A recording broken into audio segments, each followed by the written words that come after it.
আরাবল্লী পর্বতমালায় mining বিষয়ে কেন্দ্রীয় সরকারের হঠাৎ নেওয়া ইউটার্নকে অনেকেই স্বাগত জানিয়েছেন, কিন্তু একে চূড়ান্ত বিজয় বলে ধরে নেওয়া ভুল হবে। দিল্লি থেকে হরিয়ানা ও রাজস্থান পেরিয়ে গুজরাট পর্যন্ত বিস্তৃত সম্পূর্ণ আরাবল্লী পর্বত জুড়ে নতুন সব খনি ইজারা নিষিদ্ধ করে কেন্দ্র আসলে আপাতত থামার বোতাম টিপেছে, কিন্তু ইতি টানেনি। এই সিদ্ধান্ত এসেছে তীব্র জনবিরোধিতা, ধারাবাহিক প্রতিবাদ এবং বৈজ্ঞানিক মহলের ক্রমবর্ধমান সমালোচনার পর। যে সমালোচনার মূল কথা ছিল যে এভাবে পরিবেশগতভাবে ভারতের অন্যতম ফ্র্যাজাইল অঞ্চলে খনির দরজা খুলে দেওয়া মানে সমূহ বিপদকে আহ্বান জানানো। Ministry of environment, forest and climate চেঞ্জের জারি করা এই নিষেধাজ্ঞা শুধু কিছু নির্দিষ্ট এলাকায় নয়, পুরো আরাবল্লী পর্বতমালার উপরই প্রযোজ্য, যা এই অঞ্চলকে বিচ্ছিন্ন জমিখণ্ড হিসেবে নয়, বরং একটি পরস্পর সংযুক্ত পরিবেশগত ব্যবস্থার স্বীকৃতি দেয়। একই সঙ্গে কেন্দ্র Indian Council of Forestry Research and এডুকেশনকে নির্দেশ দিয়েছে বৈজ্ঞানিকভাবে বিস্তারিত মানচিত্র তৈরি করে অবক্ষয়প্রস্ত অঞ্চল চিহ্নিত করার পাশাপাশি সংরক্ষিত এলাকা সম্প্রসারণ বিষয়ক মতামত জানাতে। এতে করে বহু দশক ধরে ধীরে ধীরে ক্ষয়ে যাওয়া পরিবেশগত সুরক্ষা আরও কঠোর হবে বলেই বিশেষজ্ঞ মহলের ধারণা।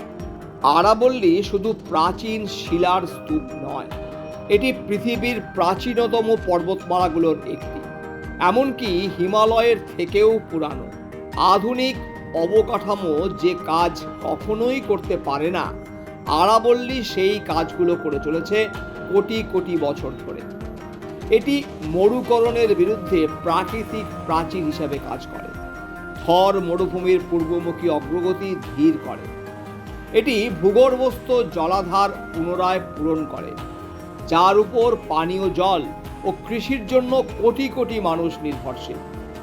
আধা শুষ্ক পরিবেশে অভিযোজিত বহু প্রজাতির জীববৈচিত্র্যের আশ্রয়স্থল এই পর্বতমালা, এবং উত্তর ভারতের বিশেষ করে দিল্লি এনসিআর অঞ্চলের বায়ুমান রক্ষায় ধুলো আটকে ও ক্ষুদ্র জলবায়ু নিয়ন্ত্রণের মাধ্যমে এক গুরুত্বপূর্ণ ভূমিকা পালন করে চলেছে এই আরাবল্লী পর্বতমালা। বিতর্কের সূত্রপাত হয় যখন আরাবল্লী ভূমি কি তার একটি নতুন আইনি সংজ্ঞা প্রস্তাব করা হয়। পরিবেশবিদ, বিজ্ঞানী ও স্থানীয় বাসিন্দারা সতর্ক করেছিলেন যে এই পরিভাষা বিপজ্জনক ফাঁক তৈরি করবে, যার ফলে দীর্ঘদিন ধরে পরিবেশগতভাবে সংবেদনশীল বলে বিবেচিত এলাকাতেও আইনগতভাবে খনির অনুমতি দেওয়া সম্ভব হয়ে উঠতে পারে। সমালোচকদের মতে এতে খনি সংস্থাগুলি প্রযুক্তিগত বৈধতার আড়ালে আবার ফিরে আসতে পারবে, যার ফলস্বরূপ ইতিমধ্যেই দৃশ্যমান ক্ষতি, শুকিয়ে যাওয়া জলাশয়, ধসে পড়া পাহাড়ি ঢিবি ও বিলুপ্তপ্রায় বনভূমি আরও দ্রুত বাড়ত। প্রচণ্ড বিরোধিতার মুখে কেন্দ্র স্পষ্ট করে জানিয়েছে, একটি পূর্ণাঙ্গ ও বিজ্ঞানভিত্তিক ব্যবস্থাপনা তৈরি না হওয়া পর্যন্ত আরাবল্লীতে কোথাও নতুন ইজারা দেওয়া হবে না। খেয়াল করুন, না হওয়া পর্যন্ত। এই শব্দবন্ধনীটা কিন্তু অত্যন্ত গুরুত্বপূর্ণ। কেন্দ্র জানিয়েছিল যে প্রায় 90% আরাবল্লী ইতিমধ্যেই বিদ্যমান পরিবেশ ও বন আইনের আওতায় কোনো না কোনো ধরনের সুরক্ষা ভোগ করছে। এই বক্তব্য আশ্বস্ত করার উদ্দেশ্যে হলেও অতীতের প্রয়োগগত ব্যর্থতা ও নিয়ন্ত্রণ শিথিলতা হওয়ার অস্বস্তিকর প্রশ্ন সামনে নিয়ে আসে। এই ঘটনা শুধু নীতিগত শব্দচয়ন বা প্রশাসনিক সংশোধনের চেয়েও অনেক বেশি কিছু। এটা মনে করিয়ে দেয় যে পরিবেশগত বিপর্যয় সাধারণত সাইরেন বা বড় শিরোনাম নিয়ে আসে না, এটি নীরবে এগিয়ে আসে ক্রমাগত ছোট ছোট অনুমতি, সংঘার শিথিলতা ও লাগাম ছাড়া আহরণের মাধ্যমে, যা একে একে জল, মাটি, বন ও জীবিকার ভিত্তিকে ক্ষয় করে। একবার হারিয়ে গেলে এই প্রাকৃতিক ব্যবস্থাগুলো আদালতের রায় বা মন্ত্রিসভার নোটে ফিরিয়ে আনা যায় না। সরকারের এই পিছু হটা একটি গুরুত্বপূর্ণ সত্য প্রমাণ করল, জনমত এখনও প্রভাব ফেলতে পারে এবং বৈজ্ঞানিক সংরক্ষণমূলক কণ্ঠস্বর মুনাফা কেন্দ্রিক শোষণের বিরুদ্ধে দাঁড়াতে সক্ষম। তবে এটি আরেকটি কঠিন বাস্তবতাও সামনে নিয়ে এলো। এই সাফল্য অত্যন্ত ভঙ্গুর। যা অর্জিত হয়েছে তা কোনো পূর্ণচ্ছেদ নয়, এটি সাময়িক পিছিয়ে যাওয়া।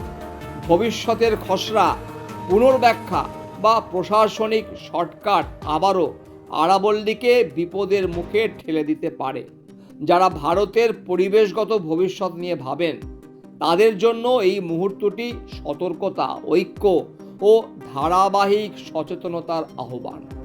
আরাবল্লী রক্ষা মানে উন্নয়নের বিরোধিতা নয়, বরং এই উপলব্ধি যে পরিবেশগত ভিত্তি ছাড়া উন্নয়ন নিজেই ভেঙে পড়ে। লক্ষ লক্ষ মানুষের পায়ের নিচের এই ভূমি নিজে কথা বলতে পারে না।